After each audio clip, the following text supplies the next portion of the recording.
Hello everyone, welcome to today's video. Yay!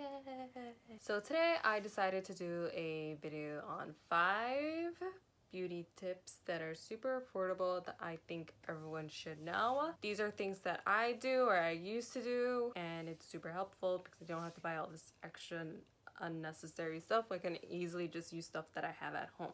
So hopefully these tips will be helpful, and let's get to it. So you can easily make a face mask at home by using your eggs from your refrigerator. What you're going to do is crack your egg and separate the yolk from the egg white.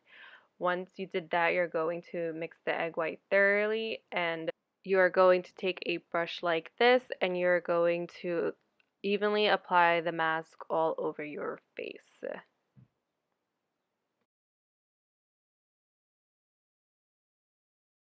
Once you are done, you are going to let your skin dry for 10 minutes.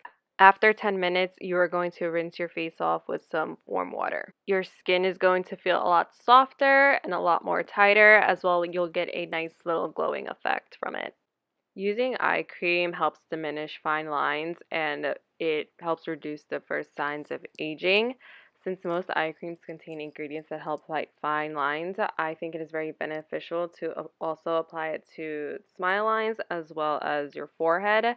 I do this very often because I do have smile lines around my face, and I personally want to diminish that over time, as well as the lines on my forehead.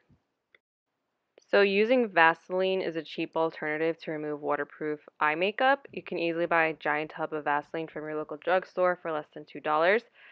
Since Vaseline is oil-based, it would be very easy to remove any waterproof mascara without losing any eyelashes or being harsh around your eyes. Plus, it is very moisturizing as well. Now that summer is coming, I'm definitely going to be wearing a lot less makeup. Personally, though, I refuse to invest in any BB or CC cream, knowing that it's just a tinted moisturizer. So you can easily make this at home with your favorite foundation or concealer. Depending how much coverage you want, you're going to mix in your foundation or concealer with a moisturizer and mix it together. I decided to use a sunscreen instead of a moisturizer since it is getting warmer outside and I want to protect my skin. I use less than a half a pump since I like to not feel like I have a mask on, especially when it is hot outside. So then I just dot it all over my face and slowly blend it into my skin using my hands. That's just my preference. And then usually I just like to set it with a powder once I'm done. So if you are on a budget, I highly suggest you get a bronzer and use it as an eyeshadow as well. By doing this, you are going to be saving a lot of money and you're able to create a natural look. I do this often when I am feeling lazy or when I do take trips and don't want to carry different palettes. I would just blend the bronzer all over my lid and it will create a nice natural shade. And then of course you can use the bronzer all over your face. As you can see here, by doing the bronzer trick as well as the CC cream trick, you are good to go. So those were my 5 affordable beauty tips that I think everyone should know. If you have any questions, you can always leave your comments down below. And if you like this video, please like and subscribe. And I'll see you guys next time. Bye.